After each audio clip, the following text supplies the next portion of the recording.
Eu vou, de imediato, passar a palavra à nossa próxima palestrante. É Flávia. É a Flávia ou a Adriana? Quem gostaria? Flávia, por gentileza.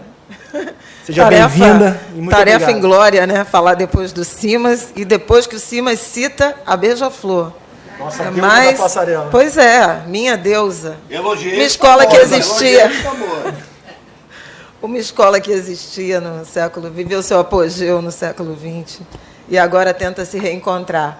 Eu quero até pegar esse gancho da leitura de Simas, do Corpo Encantado das Ruas, para, antes de começar, fazer um pequeno parêntese, porque não vou conseguir não lembrar dessa referência. Eu acho que esse processo de reencontro com a própria história, ele não é exclusivo do Brasil desse momento, essa busca, né? Embora, do ponto de vista da disputa de poder, nós tenhamos sido derrotados, até aqui, né? Até em que para ter reação contrária,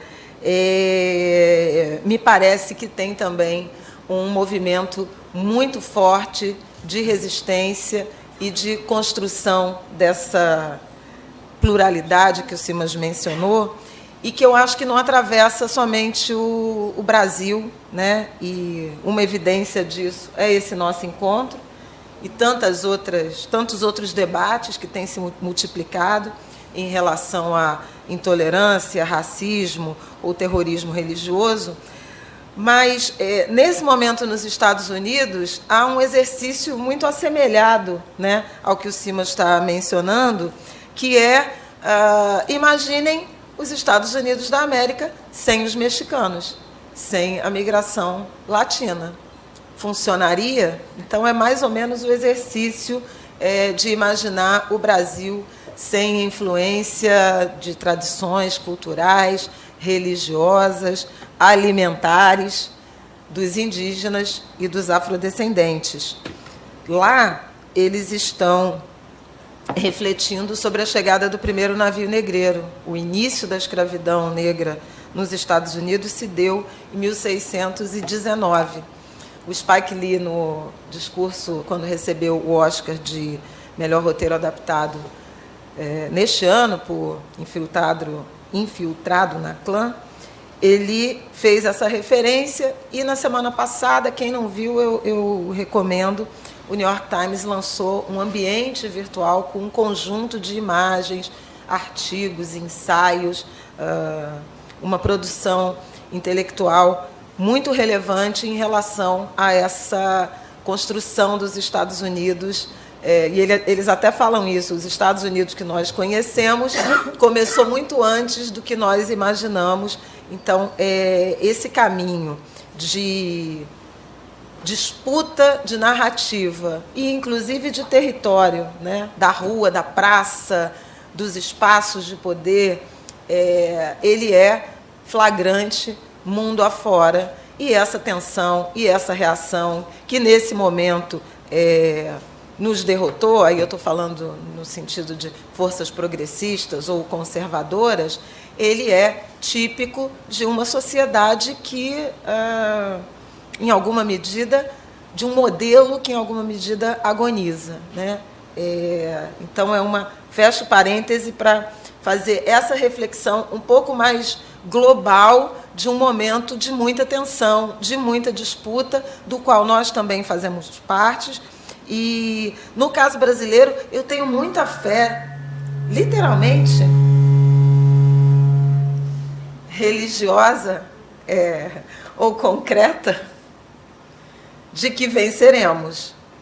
Até porque o projeto, né, Simas, não vingou. Se você tem 56%, 54%, 55% da população brasileira se autodeclarando parda, preta, em alguma medida, isso significa reconhecer a negritude ou a origem indígena, ou essa mistura toda na sua formação, isso significa uma aguda transformação de percepção do que é verdade, do que é positivo, do que é real na formação brasileira. Mas não era nada disso que eu queria falar com vocês. Eu queria transitar no meu terreiro e combinei com o Jaime de falar sobre a ótica da imprensa, né? Por ser eu um agente de mídia. Então, agora sim, começando, bom dia a todas e todos. Cumprimento aqui essa mesa, agradeço também ao Jaime e ao Aloy pelo convite, que eu acho que é além do que eu deveria estar aí, mas a gente não pode fugir aos desafios, às provocações. Então, eu queria fazer, e aí eu queria começar também com uma leitura de um outro livro do Simas, Pedrinhas Miudinhas. Não vou ser repetitiva, porque a citação a um editorial de janeiro de 1954, do jornal onde eu trabalho há 25 anos, primeiro com vínculo seletista, hoje como colaboradora, aliás, nos últimos 4 anos como colaboradora, escrevendo artigos semanais.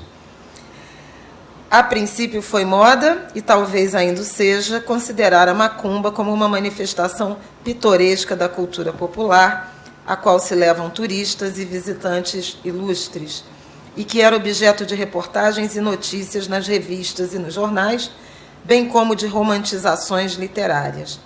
Isso deu ao culto bárbaro de orixás e babalaôs um prestígio que de outro modo não poderia ter, e o fez propagar-se das camadas menos cultas da população para a classe média e empolgar até pessoas das próprias elites. É essa infecção que queremos apontar com alarme. É essa traição que queremos denunciar com veemência.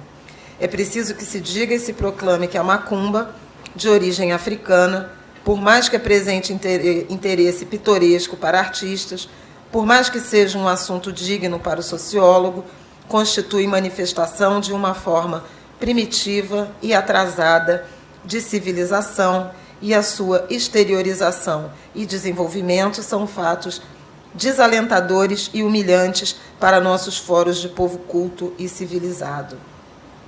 Tudo isso indica a necessidade de uma campanha educativa para a redução desses focos de ignorância e de desequilíbrio mental com que se vem conspurcando a pureza e a sublimidade do sentimento religioso.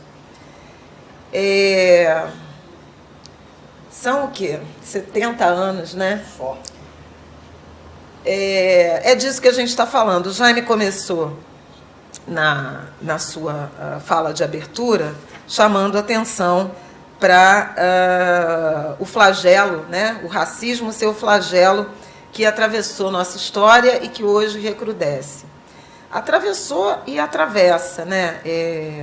Eu até trouxe um termo, peguei emprestado da construção, da engenharia civil, pedra fundamental, né? Que é o início efetivo de uma edificação.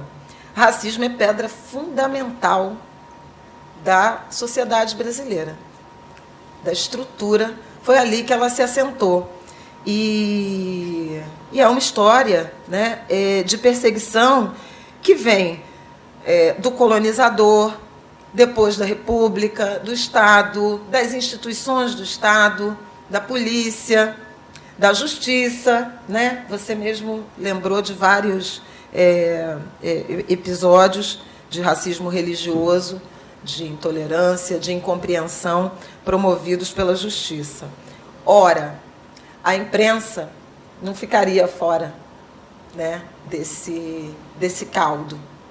Em particular, a imprensa hegemônica, que, em larga medida, em nome ou em razão da enorme desigualdade, que é outro pilar da sociedade brasileira, ela é muito ancorada numa produção de classe média / elite para classe média / elite. E quando é popular, mais hegemônica, trata a religiosidade afro-brasileira ou afro-ameríndia na dimensão do pitoresco, né? Ora do pitoresco, ora da criminalização. É curioso porque hoje, e aí está aqui o Fernando de Souza, que dirigiu o documentário Nosso Sagrado. Aliás, eu queria chamar a atenção para um outro episódio, né, de intolerância ou racismo, ou perseguição política, como queiram chamar, que foi o cancelamento da Mostra de Cinema Marginal pelo Centro Cultural Justiça Federal, e Nosso Sagrado, que é um documentário que trata da retomada ou do aprisionamento, do sequestro de símbolos afro-religiosos retirados pela polícia do Rio de Janeiro de terreiros.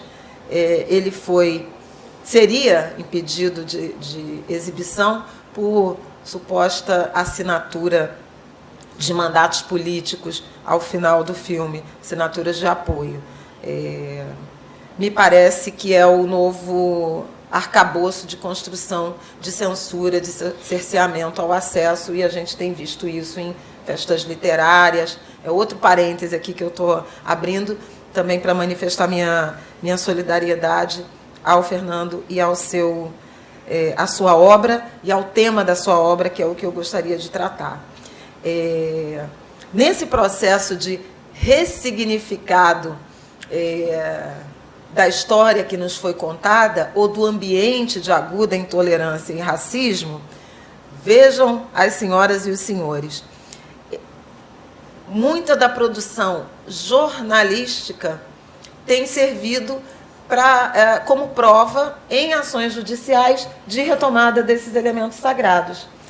Eu até trouxe aqui, eu escrevo mais ou menos desde 2014 sobre esse tema, no Globo, né, da intolerância religiosa, e me lembrei de um artigo que eu escrevi em 2017, falando de um episódio da devolução do trono de Jubiabá a um terreiro em Salvador, ao terreiro Mucambo, herdeiro, então, do terreiro de Severiano Manuel de Abreu, que incorporava um caboclo denominado Jubiabá, e aí o Simas falando do cruzo das religiões, da influência afro e indígena, né, na religiosidade brasileira. Jubiabá existiu, né, e Jorge Amado usou no seu livro. O livro que dá título é baseado em alguém que existiu, não saiu da cabeça de Jorge Amado. Um século antes, e isso foi em outubro de 2015, quando o Instituto Geográfico e Histórico da Bahia devolveu a cadeira de mando, que foi retirada pela polícia mais de 90 anos antes. E por que a foto daquela cadeira, junto com a imagem do Pai de Santo aterrorizado e imagens de destruição do terreiro, foram publicados no jornal à tarde, com uma manchete que era de celebração, acho que falava até uma coisa do tipo: o Pai de Santo ficou branco, o preto ficou branco de tanto susto, etc., foi possível detectar que aquela cadeira que estava no acervo, sequestrada pela polícia, pertencia de fato àquele terreiro, e a partir daí ela foi resgatada. Então veja que, em alguma medida, como o mundo dá muitas voltas, né, uma peça de perseguição, uma peça jornalística de perseguição religiosa, ou de cumplicidade à perseguição religiosa, serviu para atestar a origem, o pertencimento daquela peça. A cobertura jornalística, me parece que atravessou um período de intensa intolerância, repressão e alinhamento a esse aparato, discurso oficial de perseguição, de racismo religioso e de imposição, de catequese, né, do cristianismo, mas em particular da Igreja Católica, porque eu acho que nos últimos 30 anos a gente fala muito da influência dos cultos neopentecostais, né, e das mais lideranças dessas denominações, mas há toda uma história de perseguição pela Igreja Católica que, em alguns momentos, ainda hoje se manifestam. Não faz 2 anos, né, o padre Fábio de Mello, grande visibilidade midiática, cultural, artística, em redes sociais e tudo mais, estava falando de macumba depreciativamente num altar, numa arena de um encontro católico. Então, vez por outra, se escorrega. Ele se desculpou, o Ivani está aqui, pode provar, fez um encontro, visitou um terreiro que tinha sido agredido, pediu desculpas e etc., mas são resquícios de uma história de perseguição que ainda povoa o imaginário de muita gente, de muitos católicos, embora a onda mais agressiva, né, mais brutal, recente, venha das denominações neopentecostais. Eu acho que o ponto fundamental, um marco, é o lançamento lá nos anos 80 de Orixás, Caboclos e Guia, e não é por acaso que esse livro foi relançado no último 2 de agosto. Perdão, Flávia, inclusive hoje à tarde muitos dos inscritos e convidados não estarão aqui, porque existe um ato marcado para as 3 da tarde de entrega de um manifesto das pessoas de Salvador e Rio de Janeiro, no gabinete do Procurador Regional da República, com o qual me parece se encontra um recurso de uma ação sobre a primeira edição do livro Orixás, sobre o qual a Flávia está falando agora. Até hoje, dia 28, não foi nada combinado. Às 3 da tarde. Há um manifesto. Eu vi, inclusive, o folder, depois, para quem quiser, eu posso passar. Perdão, Flávia. Não, imagina. Ele acabou de ser relançado. E isso tem que significar alguma coisa, né? Você trazer de volta um libelo à intolerância religiosa, ao racismo religioso, porque se trata de racismo religioso, mesmo posto que o nome do livro é Orixás, Caboclos e Guias, mas ele se presta a desqualificar, demonizar e pregar a destruição, a desconstrução, esse culturicídio que o Simas tão bem nos apresentou, né, o conceito. Eu lembro, vou fazer um outro parêntese, eu era muito nova, se foi nos anos 80, entrando na adolescência em Irajá, e eu fui criada na Umbanda, né? Hoje eu sou do Candomblé, mas eu fui criada na Umbanda. E eu lembro do comercial desse livro na TV, Orixás, Caboclos e Guias, tudo sobre as religiões, e a gente comprou. É uma pena que eu não guardei, né, essa edição. E ele vendia em bancas de jornal e vinha dentro de um saco plástico isolado. Isso por quê? Exatamente. Porque a capa já era de uma figura ensanguentada, era todo orientado à demonização das religiões de matriz africana. Então, não é à toa, né, que a gente chega nesse estágio, na virada, nessas primeiras décadas do século XXI. Isso vem sendo muito bem construído, seja a partir de um discurso de intolerância que já atravessava a cobertura de imprensa, mas que alcançou produção literária, propaganda, né? Estou falando de um aparato até mais amplo do ponto de vista da indústria cultural. Isso tem a ver com o racismo institucional que atravessa o Brasil, com uma disputa de poder.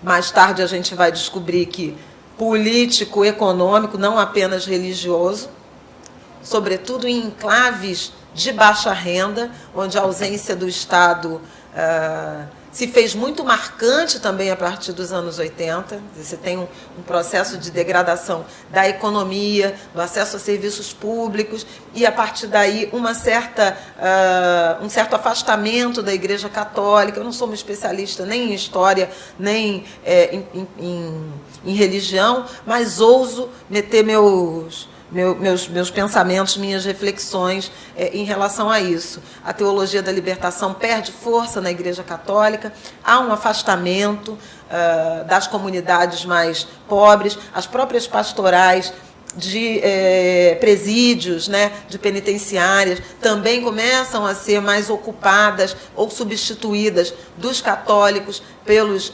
evangélicos e, em particular, de denominações neopentecostais, e, a partir daí, se forma, eu acho que um caldo muito saboroso ao racismo religioso, que evoluiu para o terrorismo, e eu acho que é uma denominação que a gente já pode adotar. E, recentemente, eu escrevi sobre isso a partir até de uma provocação do Simas, nas redes sociais, e foi assim que cheguei ao Jaime, e talvez por isso esteja aqui. Agora, há questões históricas, questões de transformações político-sociais que eu já mencionei, da própria movimentação do cristianismo brasileiro, mas há também uma dimensão que eu acho importante ser lembrada, que é a falta de diversidade na cobertura de imprensa e na estrutura do jornalismo brasileiro, né? Eu acho que isso é muito determinante para que prevaleça sempre um determinado ponto de vista masculino, branco, cristão, com valores de classe média, com pouca empatia em relação aos saberes, à cultura e à sofisticação da convivência, da socialização das classes populares. Eu acho que isso é determinante. O jornalismo o jornalismo hegemônico, ainda digamos, um ambiente de pouca diversidade. A gente até conquistou alguma transformação nas últimas décadas no que diz respeito à diversidade de gênero, mas não de raça e nem de origem. Então, ainda é muito fortemente composto por gente da classe média, da elite, de uma faixa de terra que no Rio de Janeiro se estende no máximo da Tijuca até a Barra, né? E é a partir dali que as pautas, os pensamentos, as histórias são construídas, a partir desse ponto de vista.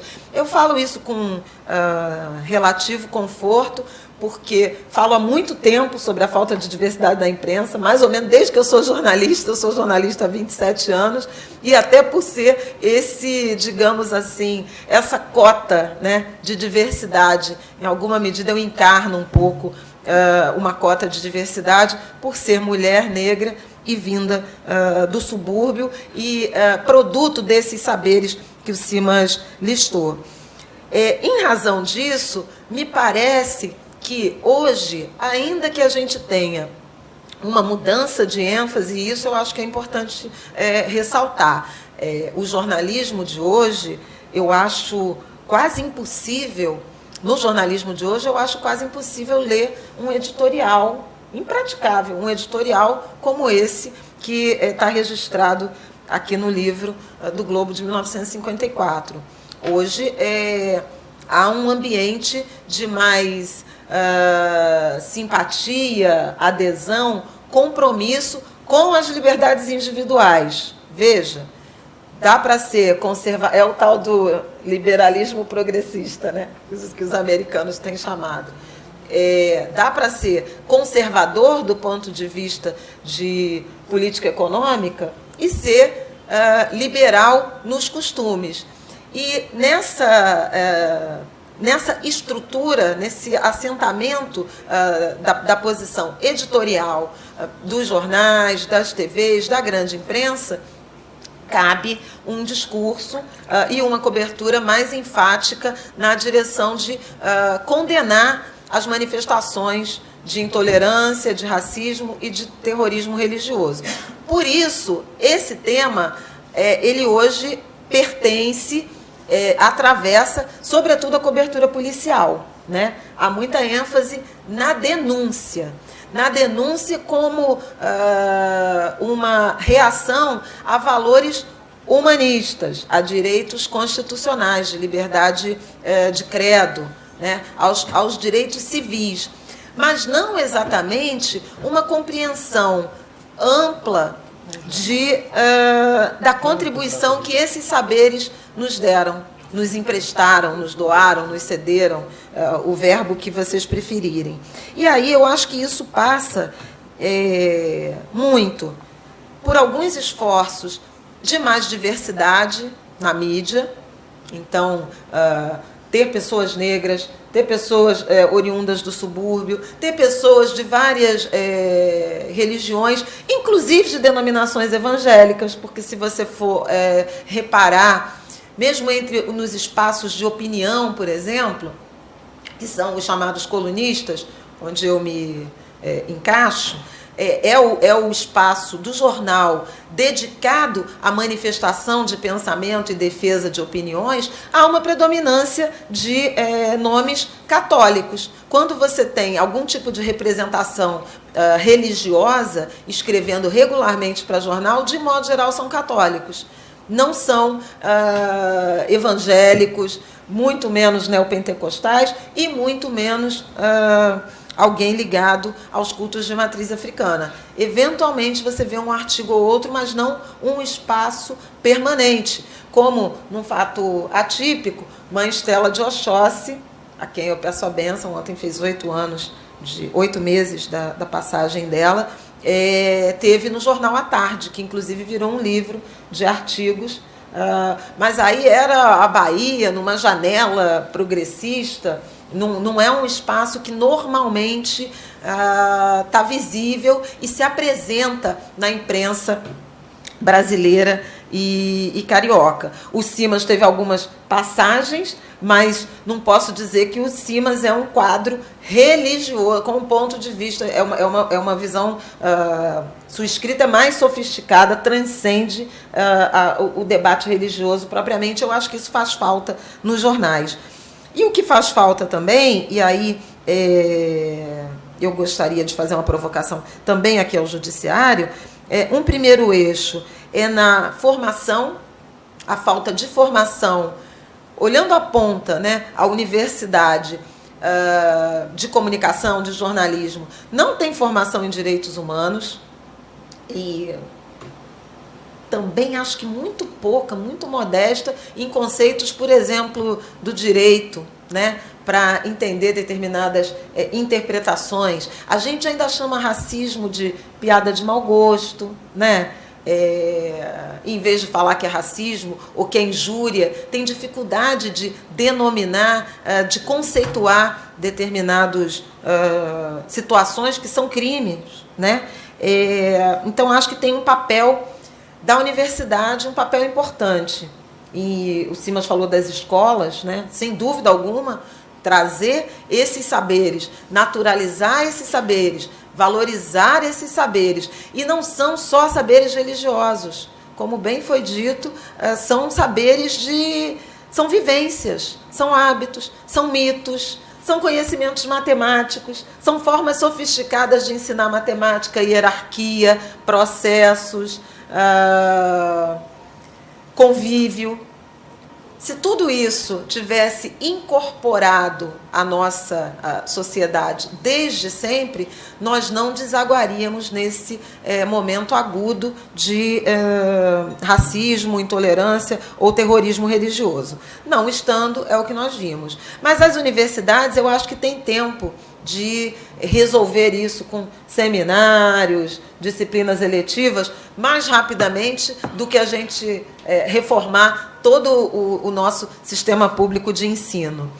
E nas instituições do judiciário, eu também acho que seriam muito bem-vindas essas oficinas e, eventualmente, uma produção de uma... Aí fica mesmo uma sugestão, uma produção de uma cartilha, dando nome, conceituando, né, como forma de apoio à formação, inclusive, do profissional de imprensa que vai lidar com esses temas crescentemente e vai saber, porque não é só sobre relatar a agressão, é sobre como contar essa história de agressão, de violência, de brutalidade e como perguntar à autoridade responsável. A gente não está preparado para perguntar ao inspetor, ao detetive, ao delegado sobre de que forma aquele crime será classificado. Então, acho que tem uma pedagogia, que não é dos tambores, mas né, senhores? Eu acho que tem uma pedagogia que precisa ser aprendida e incorporada ao nosso vocabulário, ao vocabulário de quem vai tratar disso, que vai atuar no front, seja noticiando, seja registrando, seja denunciando. E aí, para encerrar, eu queria lembrar do lançamento, na semana passada, do Guia de Luta contra a Intolerância Religiosa e o Racismo. Foi uma reedição também, porque não tem só reedição de orixás, caboclos e guias, tem também a reedição de uma obra que tinha sido lançada em 2009, assinada pelo Jorge da Silva, com o apoio do CEAP, da Fundação Ford, que tem exatamente explicações, conceituações sobre o significado de racismo, de intolerância, de injúria, muito do ponto de vista do arcabouço legal, mas que também traz orientações sobre como proceder se você sofreu ou testemunhou um episódio de agressão, de violência, de intolerância, de racismo, de terrorismo religioso. Eu acho que esse tipo de publicação didática, pedagógica e de campanhas, eles nos serão muito úteis para dar escala a esse grito que hoje aqui eu faço meu também, professo a minha fé, não só nos orixás, mas na luta contra a intolerância, o racismo e o terrorismo religioso. Muito obrigada pelos ouvidos atentos.